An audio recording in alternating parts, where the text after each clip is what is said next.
So chapter 9, we're going to start talking about periodic properties of the elements. We talked about in chapter 2 how the periodic table is constructed in a way specifically because of similar properties within the elements. And once Mendeleev started grouping the periodic table together based on properties, we figured out, originally they thought it was increasing by atomic mass, which it sort of does, but the real reason that it's organized the way it is that we actually find that the properties group them, but by atomic number.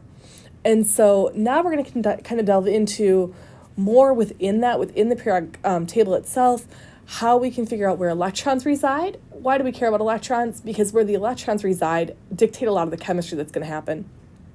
And then some of the other properties we see based on these trends within the table itself. So for the chapter focus, two main parts to this chapter. One, where are the electrons? Two, periodic trends. You need to be able to correlate between electron configuration, atomic orbital diagrams, and quantum numbers. Atomic orbital diagrams are similar to the Bohr model. We can actually cross-correlate those to each other and kind of see, where are the electrons? Are they inner electrons, outer electrons, how far they are from the nucleus, etc. And we'll be able to do this for any atom or ion, whether it be a cation or anion. Periodic trends. Within that, we're going to talk about shielding. So how does shielding affect or contribute to these trends? We're going to define what shielding is, and within that, we're going to talk about atomic size, ionic size, cation or anion, ionization energy, electron affinity, and metallic character. This first module is going to be a big one, and it's going to be a long video, so I apologize ahead of time, but there's no good way to break this into multiple parts. So for this one, you need to know and be able to apply the following for neutral atoms, cations, and anions, using your periodic table to give the correct order of electron filling. We're going to use the Pauli exclusion principle, the Aufbau principle, and Hund's rule. We will define all of these. You need to know and be able to apply the following terms to orbitals and electrons respectively: inner core electrons, valence electrons, paramagnetic, diamagnetic, and isoelectronic. You should be able to determine the electron configuration of monatomic ions. You also need to be able to find them of atoms.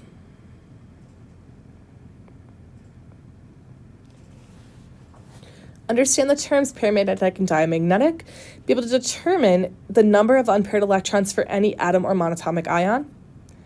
Using only your periodic table, you should be able to give me the ground state electron configuration for any atom or ion. You are responsible for knowing the electron configurations of chromium and copper and the elements underneath them, which are exceptions to the rules. You need to know which ones are exceptions, which ones are not, and why. And you should be able to determine the 4 quantum numbers for any electron in any atom.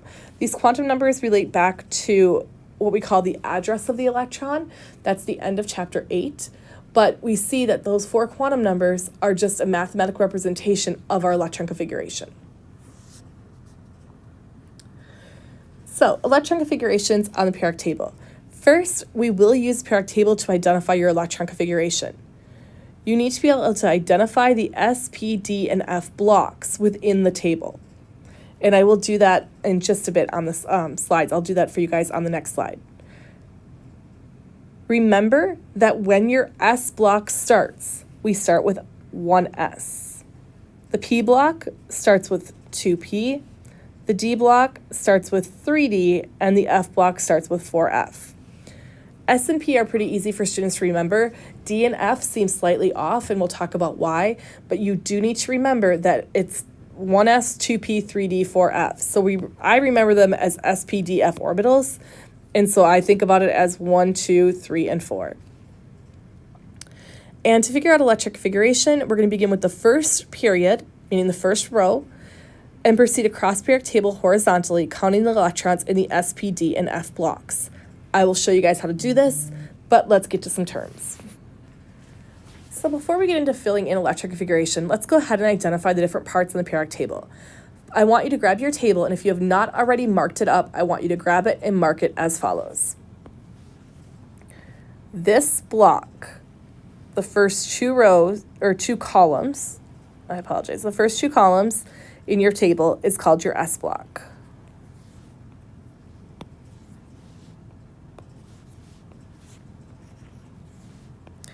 Helium actually fits right here for electron configuration specifically.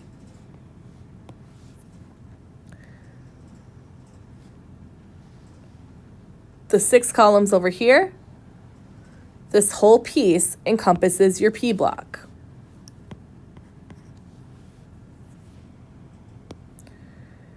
Your transition metals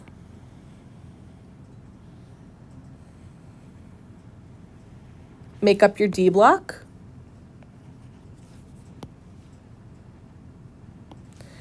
And your inner transition metals make up your F block. Please mark that on your table. Next thing I want you to do is write down next to the rows. I want you to write n equals 1 next to the first row, n equals 2, n equals 3, n equals 4, n equals 5, n equals 6, and n equals 7. Next to on the table, next to the respective rows. So this is hydrogen, lithium, all the way down to francium. Those numbers correlate back to your quantum numbers, but these are the energy shell we are in.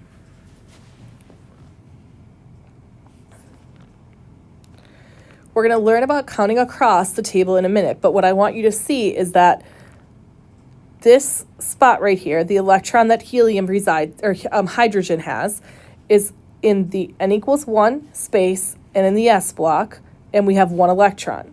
Hydrogen, I would say 1s1. 1, the big 1 is for n.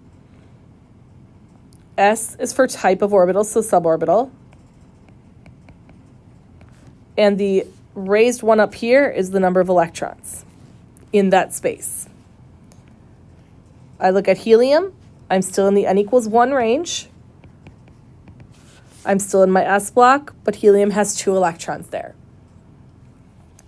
We'll practice more with this, but we're going to count across the table in this fashion. So I want you to go ahead and mark and write out. Sorry, I'm trying to find space to write this out. I want you guys to write out where I've got it written here. 1s, 2s, 2p, 3s, 3p, 4s, 4p. This would be 5s, 6s, 7s, 5p, 6p, 7p. You don't have to write all these out, but I want you to see the pattern here. This is n equals 1, s block, so this is your 1s space. N equals 2, S block, you've got the 2S space. Directly across from there, we're still in the N equals 2 energy level. We're in the P block now. We call this 2P. Note that D, though, starts when N equals 4. N equals 4, we fill 4S, then 3D. 4F. We'll talk about those momentarily. But I want you to go ahead and label your table so that when you're going to start reading across the table to fill out electron configuration, you guys can see it. So we do have some rules we have to follow for filling out electron configuration. Again, what is electron configuration? It's telling me where the electrons reside within that atom or ion. Specifically, which orbitals do they reside in, which energy level, which sublevels, etc. We have your off-ball principle. And your off-ball principle is what we call your building up. More accurately, we could say we fill lower energy levels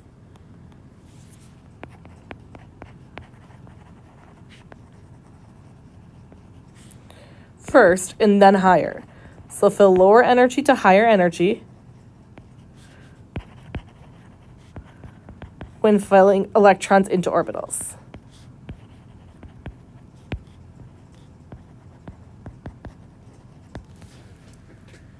Now, I'm going to teach you guys to count across the periodic table. The other way you can do it is this little chart here. This little trick here is where we would write out n equals 1, we've got 1s. N equals 2, 2s, and 2p. N equals 3, 3s, 3p, 3d. N equals 4, 4s, 4p, 4d, 4f. Note, n equals 1, I have 1 piece. N equals 2, I have 2 pieces. 3, 3 types. 4, 4 types. Now, when you get to n equals 5, we still only write 5f because it's all that's actually been created so far in the neutral state is 5f. We haven't gone beyond that for electrons yet or elements yet. But then what we do is we draw this arrow. We're going to draw an arrow down at an angle. The first thing we fill is our 1s. Another angle, arrow, we fill 2s. Angled arrow, we then fill 2p, then 3s. Angled arrow, 3p, 4s. Angled arrow, I should say 5s, 5p, 5d, 5f, 6s, 6p. My arrows are slightly off here. I apologize. Let me erase this. This should be, I didn't write that 5 in the right spot. 5s here. But you see the point. We're going to keep going down at this diagonal.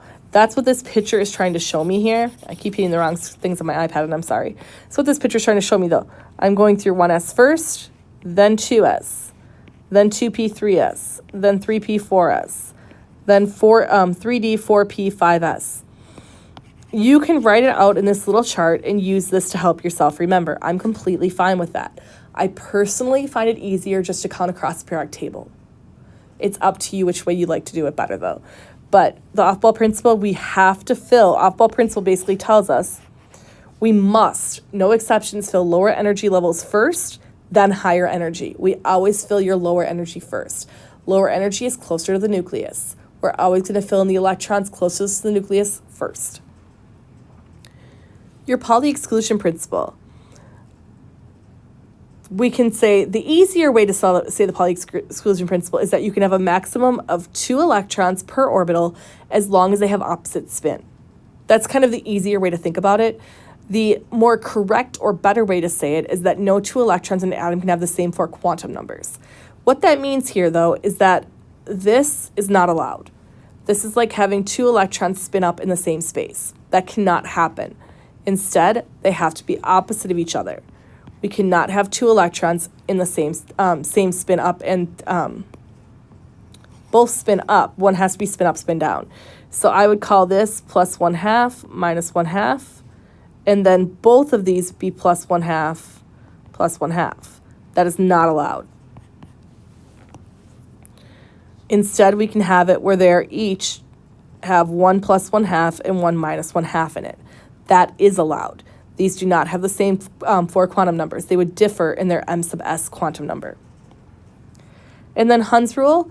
The easier way to say Hund's rule is parallel before paired. The more difficult way of saying Hund's rule is when filling degenerate orbitals. Degenerate means they're equal in energy. Electrons will occupy them singly or one at a time with parallel spin before pairing them up. So if we had, say we were in 2p3, this means n equals 2 energy level, p orbitals, and I have 3 electrons. I know I have px, py, and pz, or -1, 0, and +1 for quantum numbers. I fill them like this. That is correct. What I would not do, let me draw this down here. What I would not do is do 1, 2, 3. They will not pair up like this until necessary. Let's say I had 4 electrons here. Let's say I had 2p4. The 4th electron will pair up because it has to. I will not see this happen. Electrons are not going to pair up in the same space unless they have to. They have opposite charges from each other. They repel, or they have the same charge as each other, meaning what I mean by that is they repel each other. They don't want to be together if they don't have to be. They will pair up if they have to, one spin up, one spin down, but they don't want to unless they have to. So we're not going to pair them up until we have to. Here again, kind of going through the off-ball principle rule. So 1s, and we see that arrow down. 2s, 2p to 3s, 3p to 4s, 3p, 4p, 5s, 4d, 5p, 6s, etc. And then just reiterating where our on the table, All of this, including helium, is your S block. Your D block.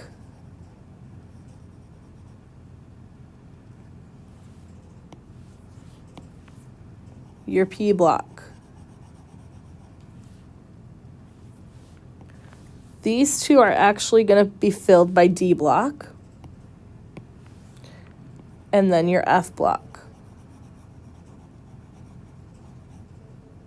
You have to recognize where those are at.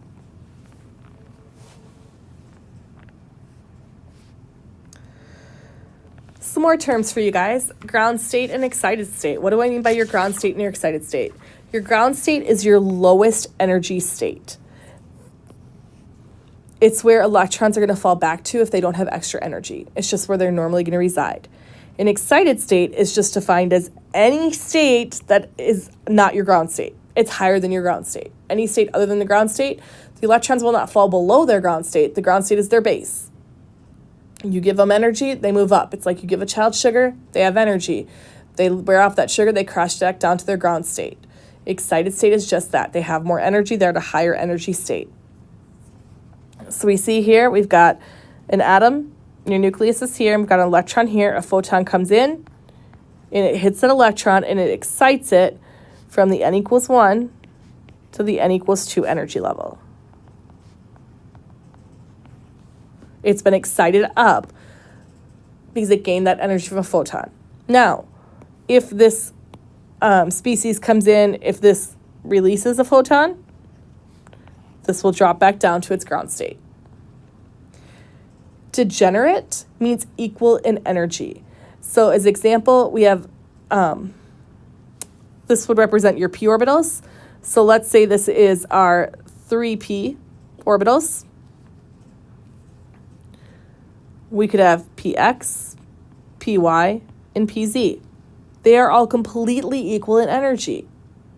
There's nothing different about them except their orientation in space. We've got px, py, and pz. They all combine together to make your p orbitals. Each one of these, though, can hold 2 electrons. Or if you want to draw them, spin up, spin down. Each one can contain 2 electrons. So 1, 2, 3, 4, 5, 6.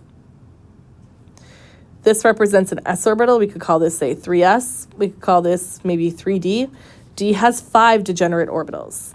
1, 2, 3, 4, 5, 6, 7, 8, 9, and 10. You can look up all their names. You've got dxy, dxz, dyz, dx squared, y squared, and dz squared.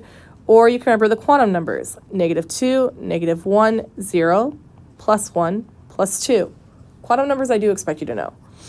Px, py, pz, I do expect you to know. The dx, dzx, dzy, all that, I care more about the quantum number at that point because it becomes easier to remember the quantum numbers. But these are all degenerate, meaning equal in energy. A node is a region in space with 0 probability of finding an electron. This is a node. I apologize. I thought I erased this from the last time I made this video and the sound didn't work, but I clearly missed some parts. This is a node. This is a node. This is a node. There is 0 probability of finding an electron within the node. You will find an electron instead within the space that's colored in here. A shell is your energy shell or energy level, and that's what we write for n. N is equal to 1, 2, 3, 4, etc., all the way to infinity, your quantum number. So your shell, this is your n equals 2 shell. It's your energy shell. Your subshells are energy subshells. Within the n equals 2 shell, I have 2 s orbitals and I have 1 2s orbital and 3 2p orbitals. All the 2p's are degenerate. They're not the same energy as the s. They're slightly different energy than the s shells, but they're all s orbitals, but they're all in the same overall n equals 2 shell. So let's give the 4 quantum numbers in electron configuration for the following species. Grab your periodic table. I want you to look at a periodic table while you do this. You're going to go ahead and find hydrogen. when you look at hydrogen, you're going to find it on the top of the S block, which we've labeled n equals 1. Again, this is our S block, and it has 1 electron in here. So I'm going to say 1, S, 1. The 1 in front tells me n equals 1. This tells me my type of orbital, which we can call your subshell. And this tells me the number of electrons in there. So my electron configuration of hydrogen, 1s1. How does this correlate to my quantum numbers? Well, quantum numbers, we've got n, l, m sub l, and m sub s. N is my energy level. So n equals 1. L tells me the type of subshell I have, whether it be s, p, d, or f. I have an s orbital. For s, L is equal to 0. M sub L is equal to negative L through 0 to positive L. For S, and because when we have px, py, pz, we need to be able to determine which orbital we have. Which electron are we adding in? For S, M sub L has to equal 0. We only have one option for an s orbital. And M sub s is your spin. Is it spin up or is it spin down? By convention, we say the first electron in is going to be spin up, which is plus 1/2.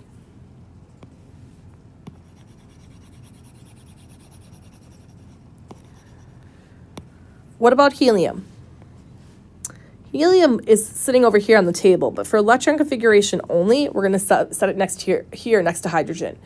It behaves, for electron configuration, it acts like part of the S block.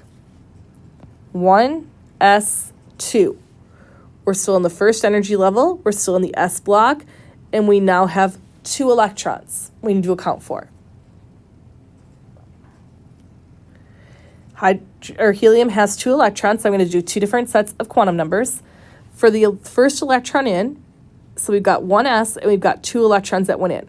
1 electron and our second electron. This is what an atomic orbital looks like. If we've got this on an energy scale, we would say a 1s orbital, 2 electrons, first electron in, second electron in. So for that first electron in, n is equal to 1, L is equal to 0, M sub L is equal to 0, M sub S is equal to plus 1/2. N is equal to 1 because I'm still in the first energy level. L is equal to 0 because I'm still in an s orbital. M sub L is equal to 0 because I'm in an s orbital. I don't have any degenerate orbitals here. It's just one of them. And M sub S equals 1/2 because I'm talking about the first electron in, which is spin up. The second electron, N is equal to 1, L is equal to 0, M sub L is equal to 0, and M sub S is equal to minus 1/2.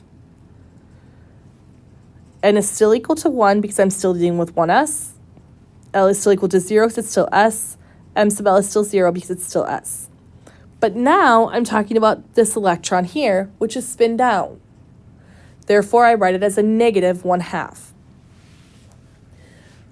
If you put the electron in and it's spin up, it's going to be positive. Spin down is negative. Now, this reiterates that fact that we talked about. No 2 electrons can have the same 4 quantum numbers.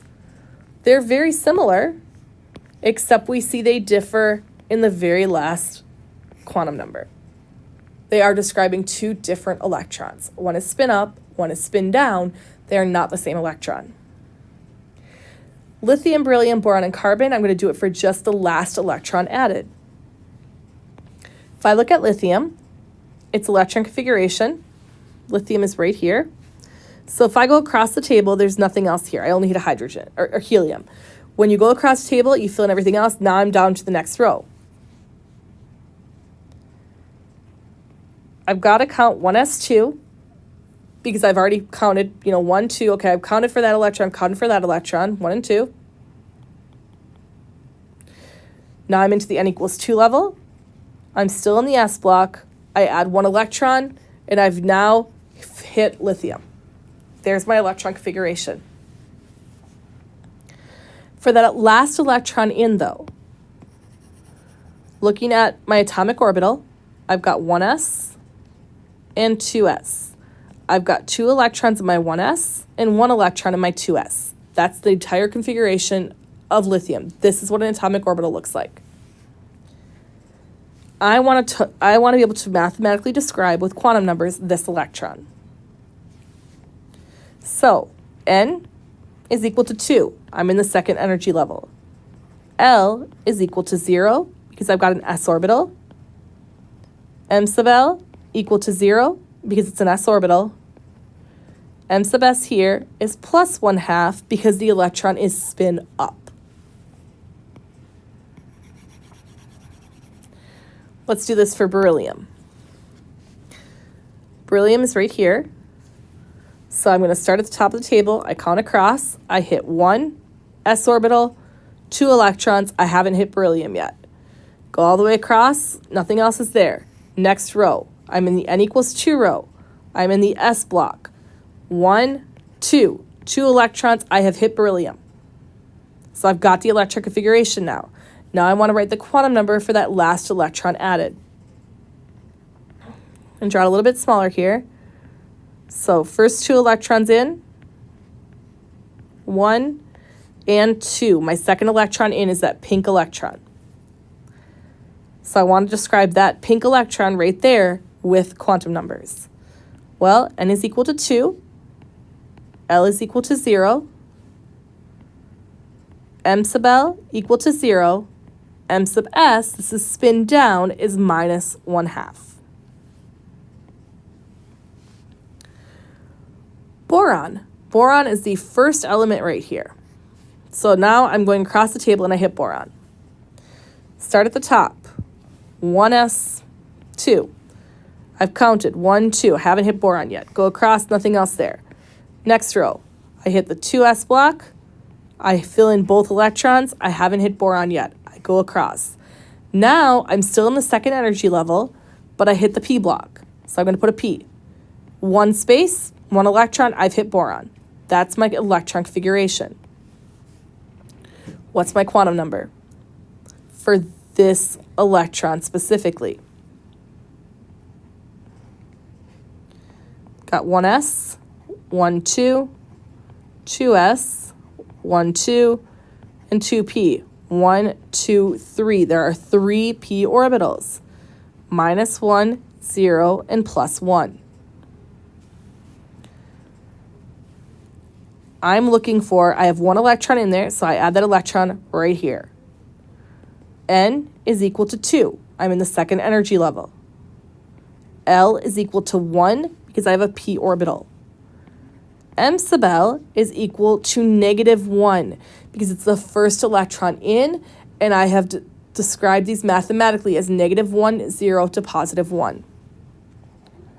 M sub S, that electron is spin up, will be plus 1/2.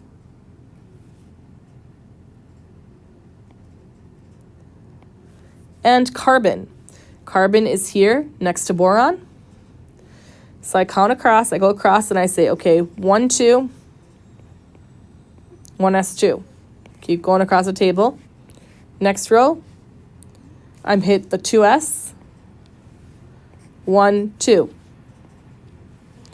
Haven't hit carbon yet, go across the table, 1, 2.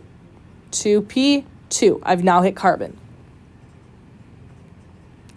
Now I'm adding in, I've got 1, 2, 3, 4, 5, and 6.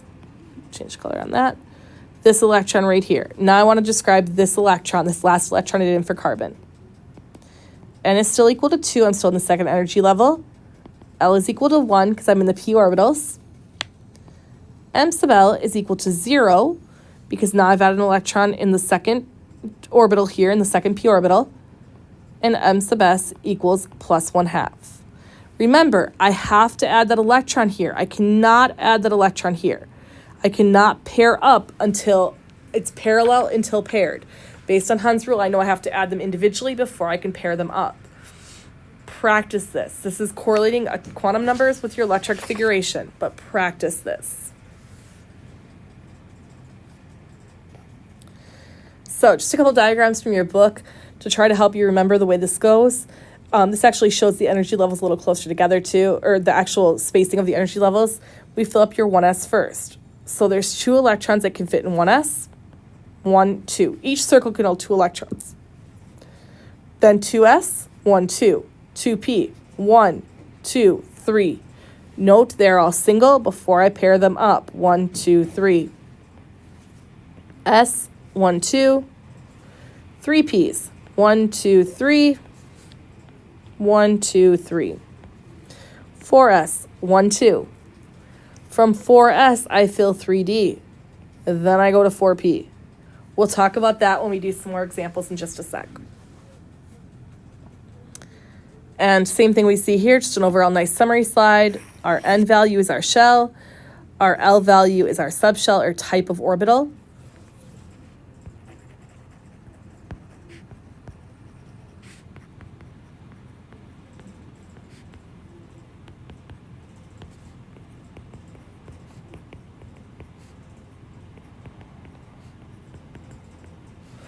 M sub L is our subshell. So is it, px, py, or pz? Which we correlate to negative 1, 0, and plus 1. Is it, we have 5 d orbitals. We have 7 f orbitals that are all degenerate from one another. And then s is plus or minus 1/2 for the spin of the electron.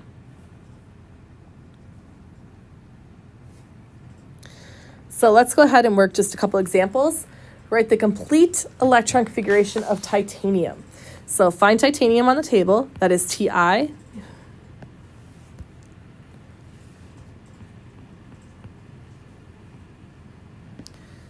And start counting across.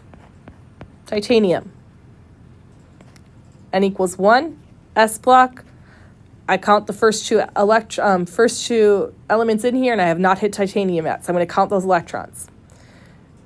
Go all the way across the table, there's nothing else there. Next row, second energy level, S block again, 2 more spaces, still haven't hit titanium. Go across the table, still in the second energy level, I hit the P block. 1, 2, 3, 4, 5, 6. I've now hit neon, but I have not yet hit titanium. Keep going. There's nowhere else to go on the table. Go down to the next row. Third energy level. S block. 1, 2. I've hit magnesium. Across the table. 3p. 1, 2, 3, 4, 5, 6. I've hit argon.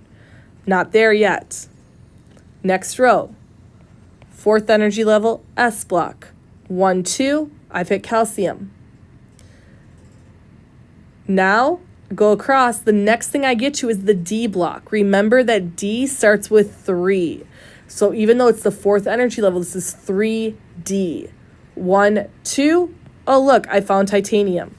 This is my complete electron configuration of titanium. How about the complete electron configuration of iodine?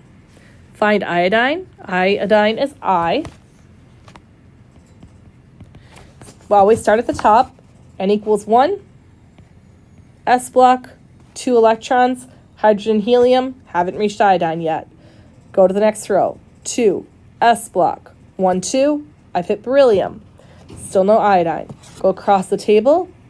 Hit the still in the second energy level and hit the P block. 1, 2, 3, 4, 5, 6. I've now hit neon. Keep going. Third energy level. S block again. 1, 2. I've hit magnesium. Go across the table. Still in the third energy level. P block. 1, 2, 3, 4, 5, 6. I've now hit argon. Fourth energy level. S block again. 1, 2. I've hit calcium. Now, next up, remember 3D. D starts at 3. Even though 4s fills first, they're close in energy. 3D fills after 4s. Count across. 1, 2, 3, 4, 5, 6, 7, 8, 9, 10. I have hit zinc. I have not yet reached iodine. 4p. It's not 3p. We've already filled 3p. 4p. 1, 2, 3, 4, 5, 6. I've hit krypton. Keep going. We're in the 5th energy level. 5th row, 5th energy level. S block. 1, 2. I've hit strontium. Now we hit the D block again. This is 4D. We counted from 3D, so now we're going to go 4D. 1, 2, 3, 4, 5, 6, 7, 8, 9, 10. We've hit cadmium. Now we hit 5 Ps. 1, 2, 3, 4, 5. I have hit iodine. So the complete electron configuration of iodine is listed here. Now, how can you check yourself? 2 ways you can check yourself. You can either remember how to read the table and realize if you look up 3D2, remember that D's start. So you've got your S block, your P block, your D block. Remember this starts at 3D. Count over 1, 2, second element. Make sure that matches to titanium. Iodine, go find 5p5. Look in the 5th energy level P block. 5th spot over. Should match to iodine. The other way to check yourself, though, and that's good to do it those ways if you understand electron configuration well and if you understand how to read the table. And that's the best way to do it. But the other way you can do it is you can take all of these little numbers up top, all of these superscripts. 2 plus 2 plus 6 plus 2 plus 6 plus 2 plus 2 gives you the atomic number of titanium. 2 plus 2 plus 6 plus 2 plus 6 plus 2 plus 10 plus 6 plus 2 plus 10 plus 5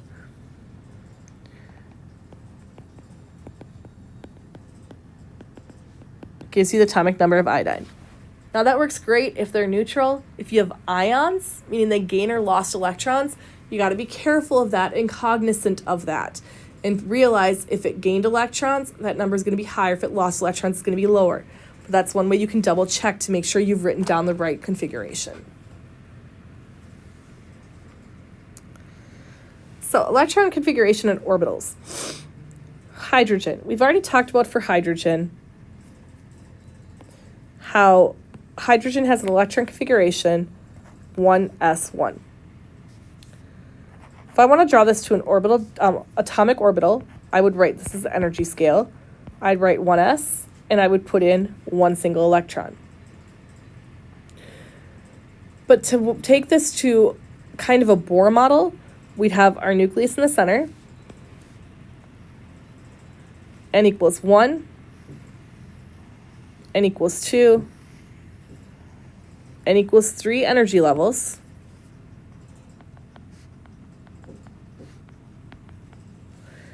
This means I have 1 electron in my n equals 1. This is what a lot of students are comfortable seeing. I need you to see this correlated to this, correlated to this, correlated to your quantum numbers.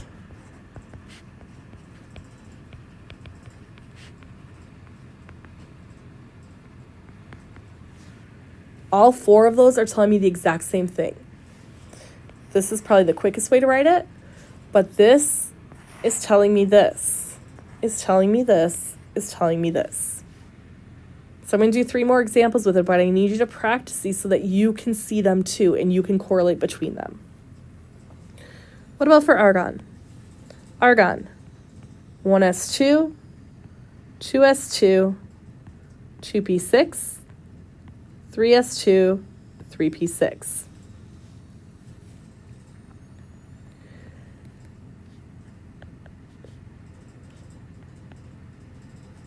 One S, 2. 2s, 1, 2. 2p, 1, 2, 3, 4, 5, and 6. 3s, 1, 2, and 3p. Sorry, I'm not trying to run out of room on us. 1, 2, 3, 4, 5, 6. Notice I even fill them parallel before paired just to make sure, even though I know they're all going to be paired up.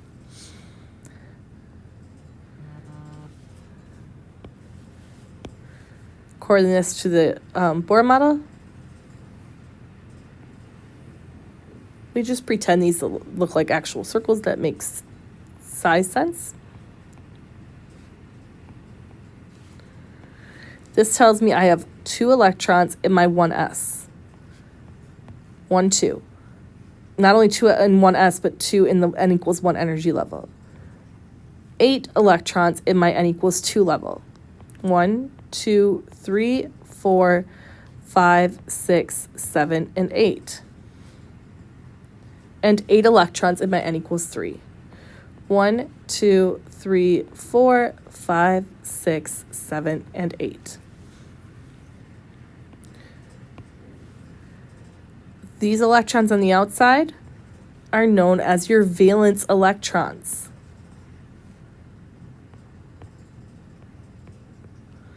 Everything not on the very outer ring for that specific atom or ion are considered core electrons. And this represents how far they are from the nucleus. What about magnesium? 1s2, 2s2, 2p6, 3s2.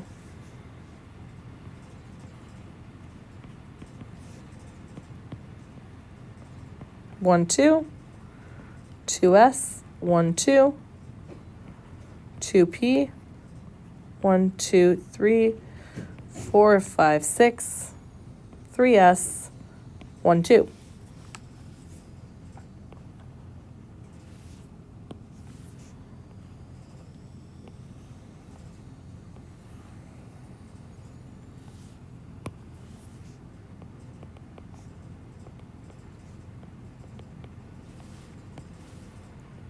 One, 2, and my n equals 1. 1, 2, 3, 4, 5, 6, 7, 8, and my n equals 2. And 2, and my n equals 3. Magnesium has 2 valence electrons. What we're going to find, we're going to talk about it more in this chapter and a lot in chapter 3 as well, or quickly in chapter 3 when we learn naming, is that magnesium, when it forms an ion, magnesium likes to form 2+. Well, it's because it wants to lose these 2 electrons. If it loses these 2 electrons, it's going to have the same electron configuration as a noble gas. These 2 electrons are all it needs to get rid of. I mean, of course, for a price, you got to pay it. But for a price, it's willing to give up these 2 electrons, and then it would have the same electron configuration as neon. But in the standard state, magnesium itself has those 2 electrons.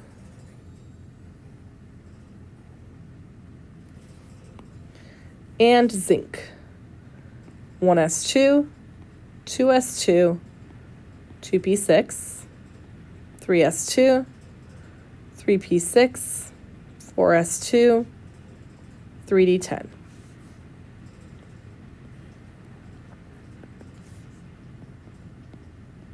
One s2, 2s2, 2p, 1, 2, 3, 4, 5, 6,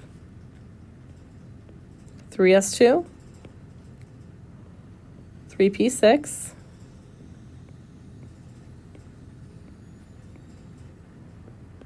4s2,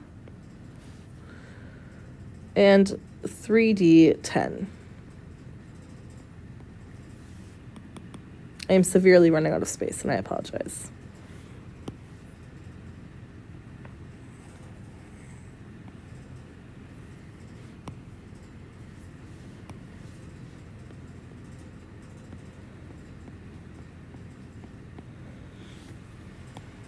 Okay. So you've got your orbital, or your nucleus, n equals 1, n equals 2, n equals 3, and n equals 4.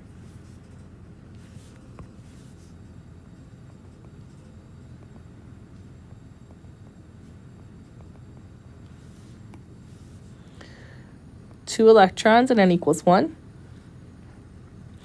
8 electrons and n equals 2. 1, 2, 3, 4, 5, 6, 7, and 8. 8 plus 10, 18 electrons and n equals 3. 1, 2, 3, 4, 5, 6, 7, 8, 9, 10, 11, 12, 13, 14, 15, 16, 17, and 18. And just 2 electrons in n equals 4. What we find for zinc is that zinc really likes to be 2 plus if it's not neutral, because zinc wants to lose those 2 electrons, because then it will have a completely filled inner shell of the n equals 3 shell. I know this slide is cluttered, and I'm sorry. I was planning on being completely back with whiteboards by the time we were teaching these, but clearly that hasn't completely happened. So there is a special stability filled with outermost subshells. This explains the stability of noble gases. There's also a special stability with exactly half-filled subshells. This explains the anomalous electron configuration of chromium, copper, and the elements underneath. Anomalous meaning why they don't follow the rules, and the first ionization energies of groups 15 and 16. We'll talk about ionization energies in a different video. I'm going to do a lot more work with determining electron configuration so you can see what I mean by filled outermost shell and exactly half-filled shell. But to scroll back, what I mean by that is filled entire shell would be like how n equals 3 here. If I lost those 2 electrons, that's a completely filled. Everything's filled up in here. Or this is completely filled. This is completely filled. This is completely filled. But beyond that, this is completely filled. The n equals 2 is completely filled. Argon is completely happy. Everything is completely filled. And I'll show you how to see that in electron configuration, I promise, in some more examples. Now, when determining the electron configuration of cations, the first electrons removed are from the outermost shell, which is not always the same as the outermost subshell. Be careful, electron configurations of transition metals can be confusing. The cations lose your 4s electrons before 3d. We fill 4s first, but we lose 3d. Or we fill 4s before we fill 3d, but we lose your 4s electrons as well. These are really close in energy, so although 4s is filled first, they're actually the electrons we lose first as well. And I will show you guys examples of that and show you what that means. Another term we need to discuss is this concept of being isoelectronic. What does isoelectronic mean?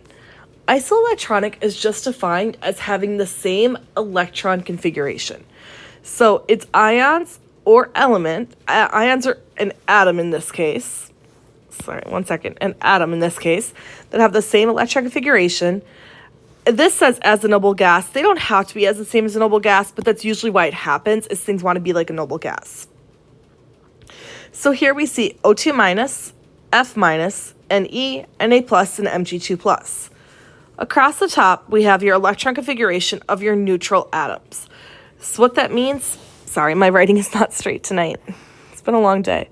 What this means is that the electron configuration of just oxygen is 2s2, 2p4. This is for your valence electrons. So this is kind of showing condensed configuration, but just your valence electrons here. Fluorine, neon, sodium, and magnesium. The whole reason that things gain or lose electrons are because they want to be like the noble gases. If oxygen can gain just 2 electrons, it will have the same electron configuration as neon. Fluorine only needs to gain 1 electron to gain the electron configuration of neon. Sodium, if it loses 1 electron, it gains the noble gas configuration, or the electron configuration of a noble gas, neon. And magnesium, if it loses 2 electrons, it gains the electron configuration of a noble gas, neon. So we call this an isoelectronic series. All of these species have 10 electrons and an electron configuration of 1s2, 2s2, 2p6. 2 other terms we need are paramagnetic and diamagnetic. Paramagnetic is defined as something that is attracted in a magnetic field. What causes this is that it has one or more unpaired electrons. When I say one or more, I mean one or more. We see in the diagram here, this just has one unpaired electron. You can have 2 unpaired electrons. You could have 3 unpaired electrons.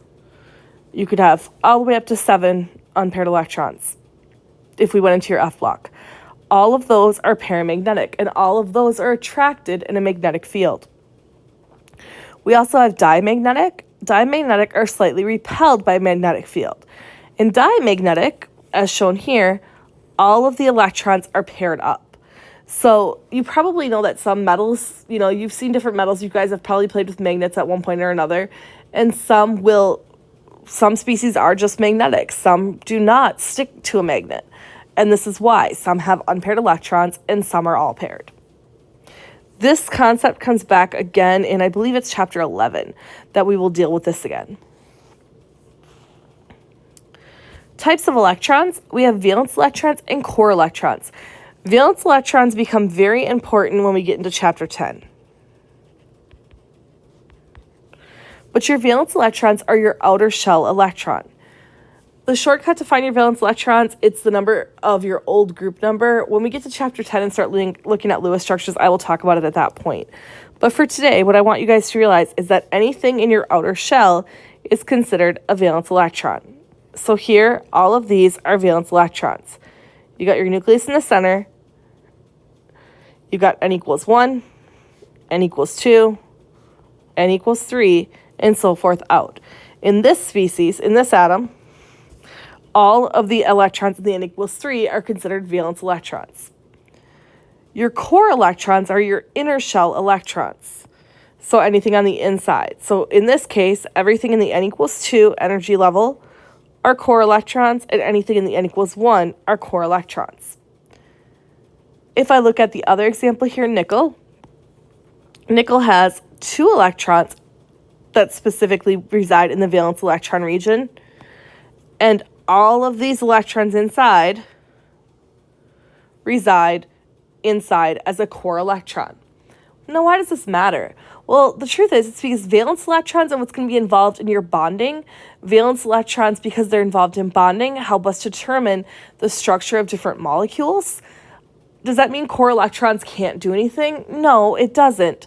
We can remove core electrons or excite core electrons within an atom, but it takes a lot more energy.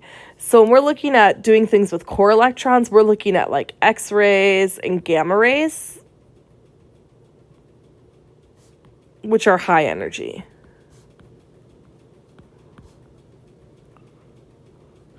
They're really happy to stay where they're at, so you better pay them a really hefty price to get them to do anything.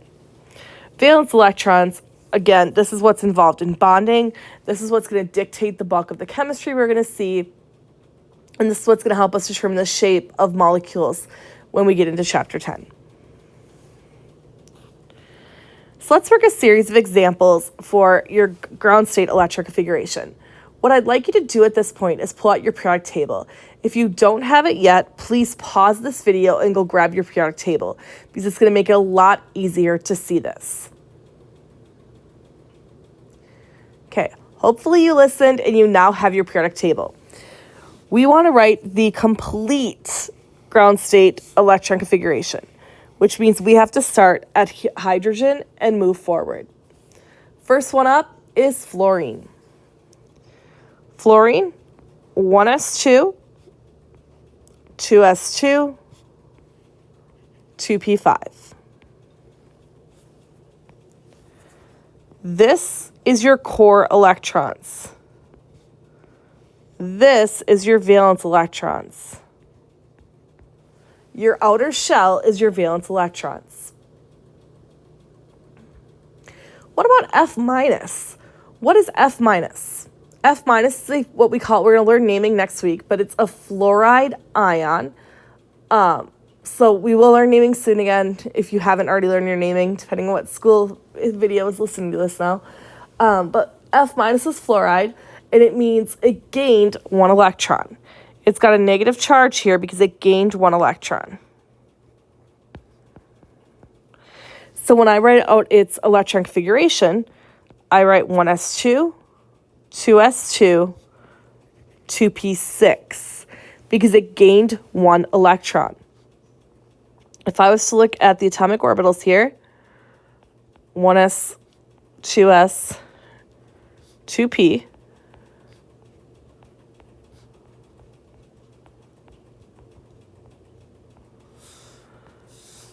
for F minus,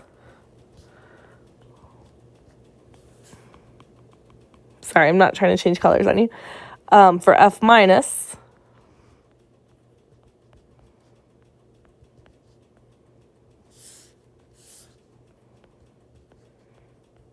one, two, 2 on 2, 1, 2, 3, 4, 5. That's what normally fluorine has, and it has gained one electron. So you see here, I've got 1s2, 2s2, 2p6. I've gained one electron. What about neon? Neon has an electron configuration, 1s2, 2s2, 2p6. Go ahead and erase this for space. Sodium. If I find sodium on the table, sodium, 1s2, 2s2, 2p6, 3s1. So again, I know I haven't been marking it, but you guys can mark it. But this would be our core. This is valence. Valence and core, core, and valence. What about Na plus? Na plus means it lost one electron. So if I looked at the atomic orbital, sodium has two 1s orbitals, two 2s orbitals, 6 2p orbitals, or I'm saying orbitals, I'm so sorry. I shouldn't be making videos when I'm tired. 2 1s electrons, 2 2s electrons, 6 2p electrons. And 3s has one 3s electron. I'm going to lose one electron. You're always going to lose the highest energy electron. So I'm going to lose this electron. What that does for my electron configuration is gives me 1s2, 2s2, 2p6. Maybe you've already realized this, but sodium, F minus, and neon are isoelectronic.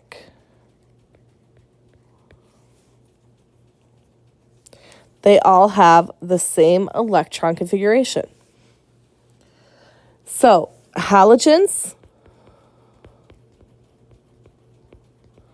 like to have a -1 charge, either neutral or -1, because if they get a -1 charge, they get to be just like a noble gas.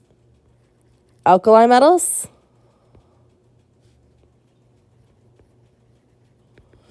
like a +1 charge, because if they can lose one electron, they can be just like a noble gas. Alkaline earth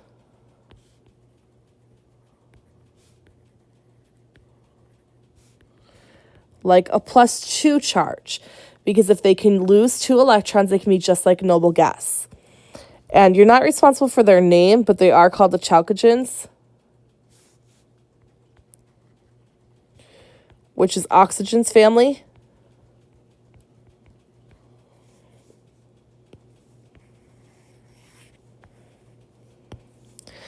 They like a -2 charge, because then they can be like a noble gas.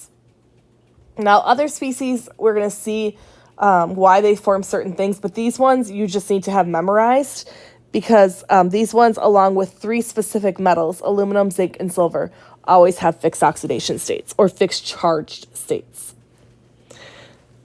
Okay, how about let's write some abbreviated configurations. I know I said complete, but I'm going to take a break here and we're going to start writing abbreviated.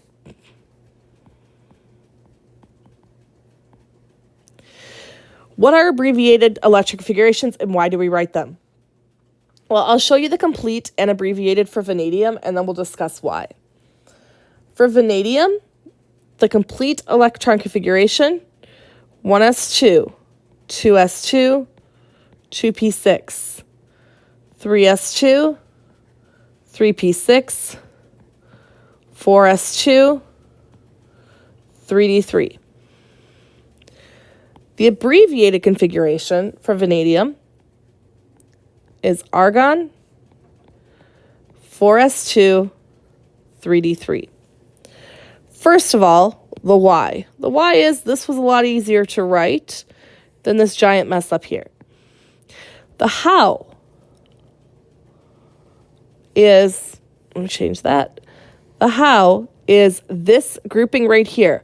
1s2, 2s2, 2p6, 3s2, 3p6 is equivalent to the electron configuration of argon.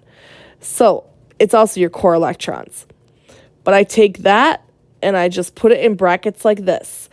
What this means, these argon here in brackets, means the entire electron configuration for argon is included, but we add 4s2, 3d3 to find the electron configuration for vanadium. Due to space, I'm going to have to erase, so please pause this video and write that down.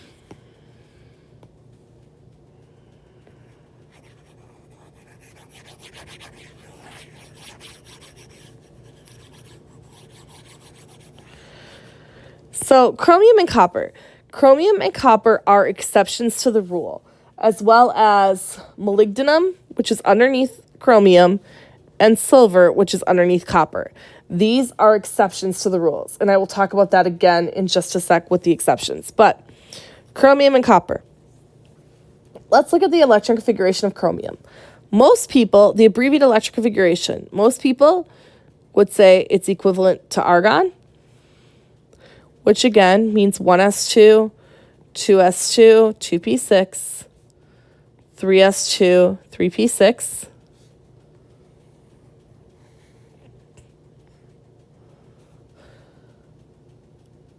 And then you would say 4s2, 3d4. The problem is that's not what's actually observed. What we actually find the electrons to do is argon, 4s1, 3d5. That's what's actually happening. And the way to better see this is to understand it with its atomic orbital. So I'm going to draw the valence electrons over here only. So I'm going to say 4s, 1 and 2, and then 3d.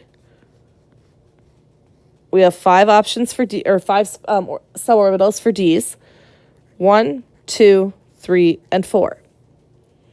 What happens in chromium is that chromium promotes its electron from the 4s to the 3d. The reason is that this is now a half-filled shell.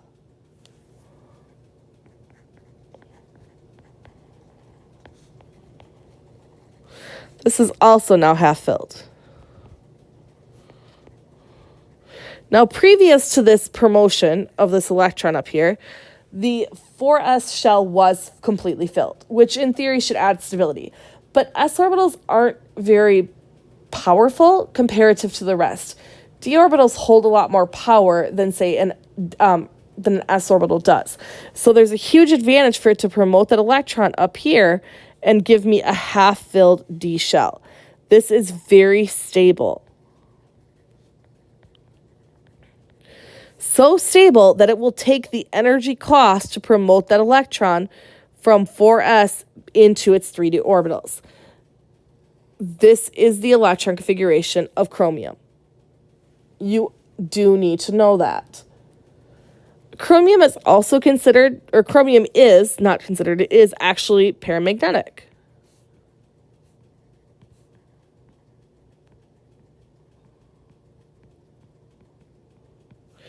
Paramagnetic means I have at least one unpaired electron. Here I have 6 unpaired electrons.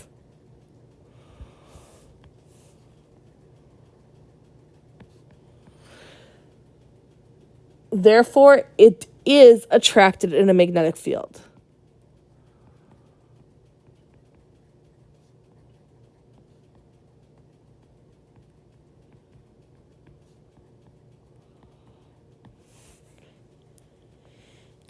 Again, please pause because I'm going to have to erase to write out stuff on here. So please pause the video if you need to write this stuff down quick.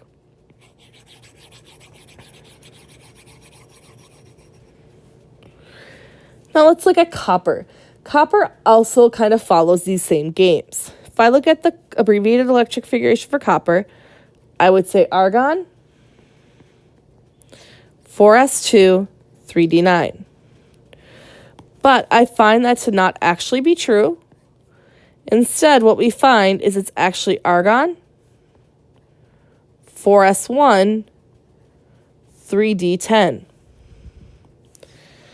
So let's look at the atomic orbitals of just our valence electrons. And again, the nice thing about putting it in abbreviated configurations is that this is your valence. This is your core.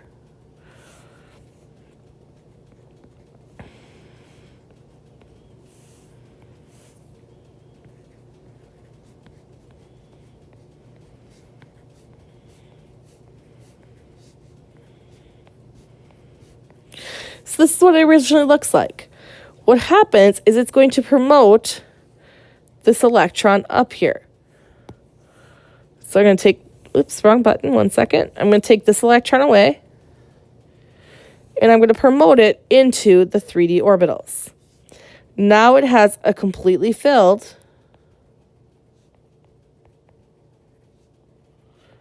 D shell. In addition to that, though, if I thought about this in the shapes, nucleus in the center. So this is your nucleus. N equals 1, N equals 2, N equals 3, N equals 4.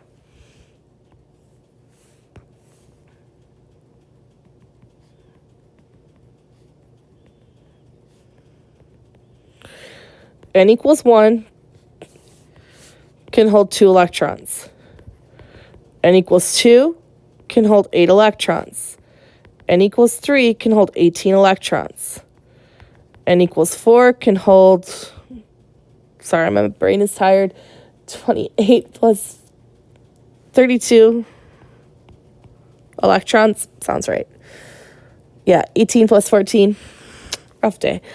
But they can hold this many electrons. So right now, I've got 1, 2, 3, 4, 5, 6, 7, 8. And then with argon, I've got 1, 2, 3, 4, 5, 6, 7, and 8.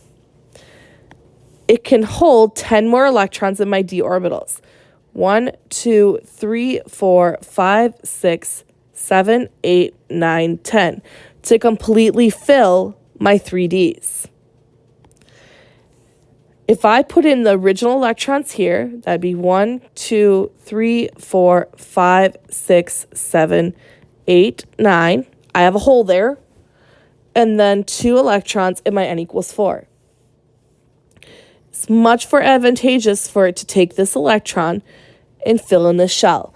Not only does it completely fill my D shell, it actually completely fills my N equals 3 shell as well. So it's going to take that electron,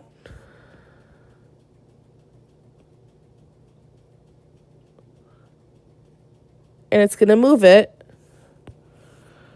into this space, leaving one single electron out here. It's also like how one of copper's charge states is +1. It loses this one electron. Copper can also form +2, so it can lose this electron as well, even though it did promote it. But in base configuration, copper will promote one electron, from its 4s into its 3ds to give you a completely filled shell for 3D. Write the electron configurations for the following atoms or ions. I will specify on the exam or quiz if you had to write complete or abbreviated. In this case, I'm just going to write abbreviated because bottom line, it's just faster. So for iron, the abbreviated electron configuration for iron, argon, 4s2, 3d6. Again, you get this from the periodic table from counting across.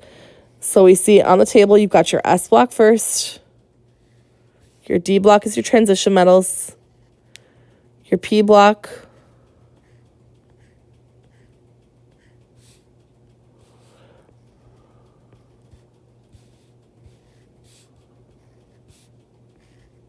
Okay. N equals 1, N equals 2, N equals 3, N equals 4. This is 3D. And we just keep counting across until we find the element we want. It asks me here, is iron paramagnetic or diamagnetic? And how many unpaired electrons does it have? The easiest way to answer that question is to draw out the valence electrons specifically in their atomic orbitals. 4s, 1, 2, 3d, 1, 2, 3, 4, 5. Got 1, 2, 3, 4, 5, 6 electrons. So is it paramagnetic or diamagnetic? It is paramagnetic. Most of you will not be surprised that iron acts as a magnet. How many unpaired electrons does it have? 1, 2, 3, and 4. What about Fe2+? Fe2+ is a common oxidation state for iron.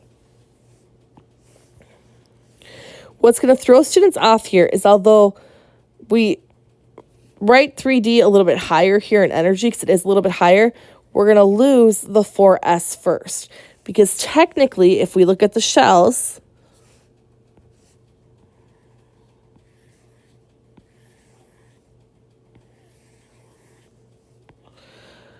those two, sorry, I forgot I had that function on. Those two 4s electrons are higher out in energy than the N equals 3, which is where your 3D reside. So for Fe2+, you're going to have the abbreviated configuration, argon, 3d6. It lost these 2 electrons. What about Fe3+? Fe2+ and Fe3+ are the 2 common oxidation states that you're going to see for iron. Fe3+ is going to have an electron configuration of argon, 3d5. It's already lost these 2. Now it's going to lose this electron here. The reason that this forms,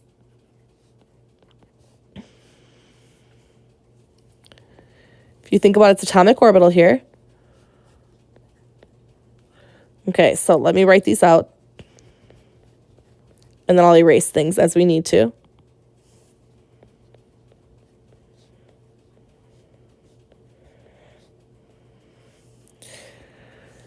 So when we got to Fe2+, we lost these 2, right?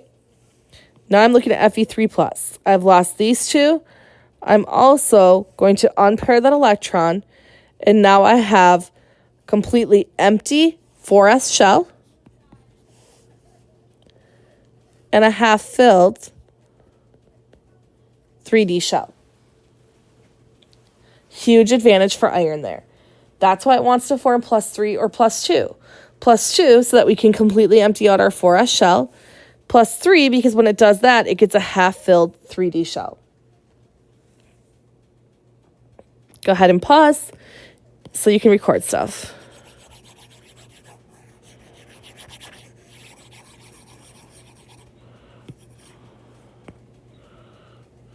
What about manganese? Go ahead and find manganese on the table, and you will find it to be argon, 4s2, 3d5. what you'll find is the most preferred oxidation state is the same as charge state of manganese, is +2. Because it will be argon 3d5.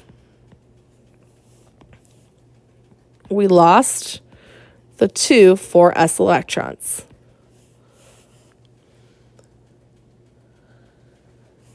If we look at silver, silver is one row down. It's below copper. We have krypton as our noble gas now. 5s1, 3d10. So silver, like copper, is going to promote one of those 5s electrons into its 4d orbitals. So we start out with, it should be a 5d. We start out, or 5s, we start out here in 4d. 1, 2, 3, 4, 5. Okay. 1, 2, 3, 4, 5, 6, 7, 8, 9. We're going to take this electron right here and we're going to promote it.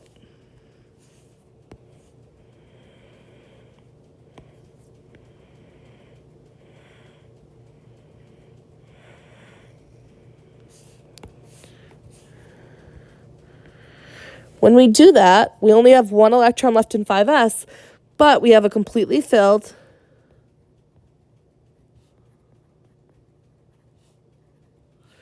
d orbitals and completely filled n equals 3 energy level.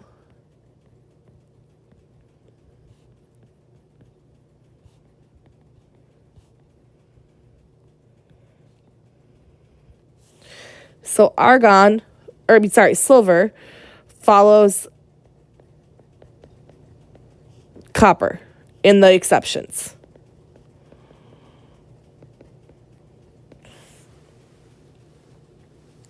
Silver plus would be krypton, 3d10. What we see here is we lost one 5s electron.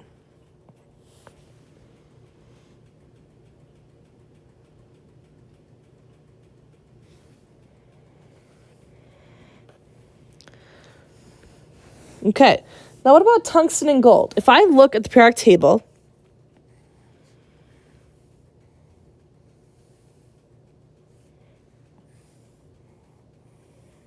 I know these aren't complete boxes, they're squares, but they're as good as they're going to get.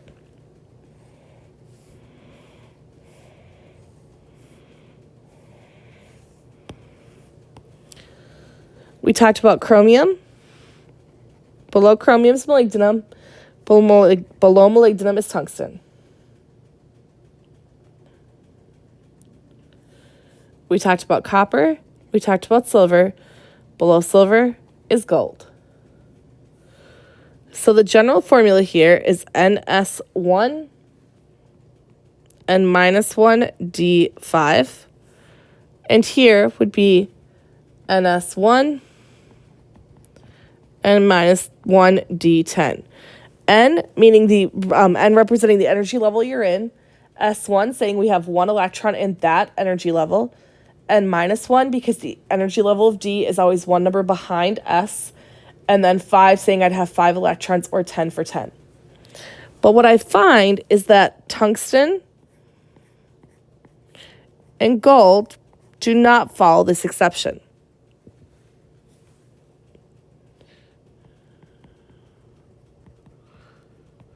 Copper and silver follow the exception and follow this pattern.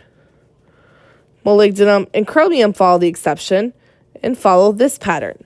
But tungsten and gold do not. Partly because they're just so large, they just don't care. They're not going to play the games. They're huge compounds, so they're not going to promote things the same way. For tungsten, what I'm going to find is the electron configuration: xenon, 6s2, 4f14, and 5d4. Gold, xenon, 6s2, 4F14, and 5D9. So you do have to know that chromium and molybdenum are exceptions and will promote one s electron into its d orbitals to form a d5. You do need to know that copper and silver are exceptions and will promote one electron into their d orbitals to form d10. But tungsten and gold do not follow this pattern. Bottom line, you're just getting so big at that point. By the time we hit, n equals 6, n equals 5 patterns, n equals 1, n equals 2, n equals 3, n equals 4. I'm going to run out of space. N equals 5. And n equals 6. Oops. Yeah, I can't even do it because I can't. I ran out of room on the board.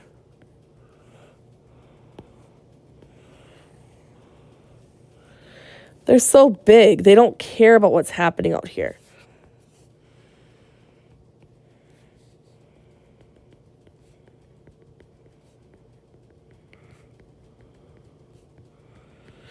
We're not really adding much stability by taking one electron from here and moving it back down. Tungsten and gold just doesn't care. They don't care to play the game with it, so they just kind of ignore it and don't do it. But molybdenum and chromium do, and silver and copper do. And how do we know this? Experiments. Tons and tons of experiments have been done to be able to determine the energies that these are residing at, and we've been able to figure it out through experimentation. One last thing I wanted to put, because I have it in your student notes, but I must have forgotten to put it back on this slide, and I apologize for that. Let me erase this. Go ahead and pause if you need to. But the other thing I have on this slide, in the student notes at least, is zinc and zinc 2+, and then copper and copper plus. So I believe I did copper before, but just in case, let's read out copper. Copper itself will have the electron configuration, argon, 4s1, 3d10. Copper plus will be argon, 3d10. Zinc, if you did the abbreviated configuration of zinc, you would find it to be argon, 4s2, 3d10. Zinc 2 plus is argon, 3d10. So notice we've lost those 4 S's when we convert down to the ion. We're always going to lose, even though we fill 4 S's first, we're always going to lose 4S. We're going to lose the 4S first as well, even though we filled it before 3Ds. We're losing it first because they are technically higher in energy. They're in that outer energy shell. They're part of your valence electrons, and valence electrons are what's involved in forming cations, anions, and bonding. Okay, let's wrap this all up by writing out the 4 quantum numbers for the last electron added in each species below. So to do this, you need to figure out your electron configuration, but since it's asking for the last electron, it's easiest to just do it with the abbreviated configuration. For potassium, argon, 4s1. If I'm looking at argon 4s1 and I want to figure out the quantum numbers, well, N is equal to 4.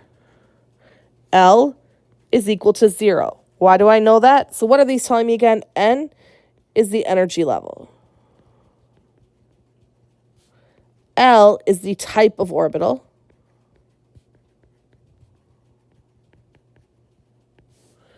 So L equal to 0 is S. L equal to 1 is P. L equal to 2 is D. And L equal to 3 is F. M sub L is the orientation of the orbital. And I got to write it over here. M sub S is your electron spin. So, because it's an s orbital, L has to be 0. M sub L must also be 0 because L is 0. M sub L is equal to negative L through 0 to positive L. M sub S, it's the first electron in, so we assume it is spin up. If you're unsure, write out your atomic orbital for S, and we put 1 electron in. What about gallium?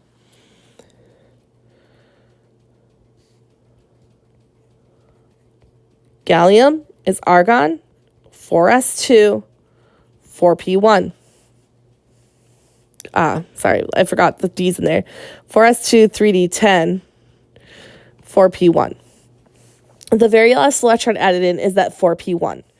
So I'm looking at this species here. N equals 4. L equals 1 because it's a p orbital. What is m sub L? Well, let's think about our 4 p's. -1, 0, plus 1. And we've put 1 electron in. M sub L will be equal to -1. What is our electron spin? It's the first electron in, so we call that a plus 1/2 spin. And bromine, argon, 4s2, 3d10, 4p5.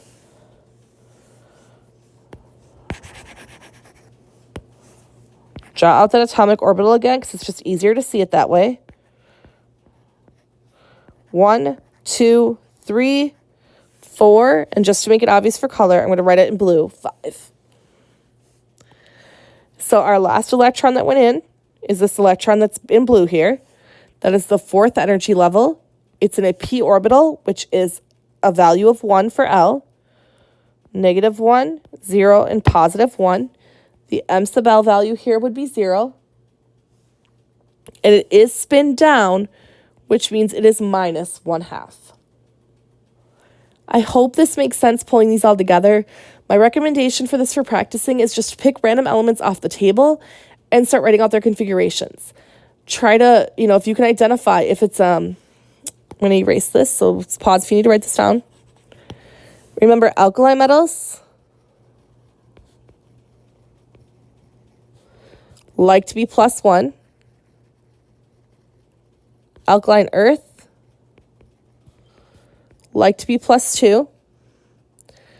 Chalcogens or oxygens family like to be -2. Halogens like to be -1.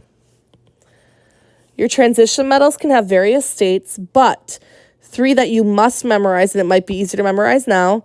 Aluminum is always aluminum 3+. Zinc is always zinc 2+. And silver is always silver +1. Try to write out those electron configurations of the neutral atoms and also of the ions that they will form. Great place to check yourself is ptable.com. It's an interactive periodic table. It's wonderful. If you click on it, on an element itself, it will tell you the ground state electron configuration. It's great practice for you. I highly recommend this website. I really like their stuff. It's colorful, it's interactive, and it's really good practice. But try to correlate these back to their quantum numbers, back to their atomic orbitals, and then back to, I think I erased them all. Sorry, back to this type of formation. You guys got this.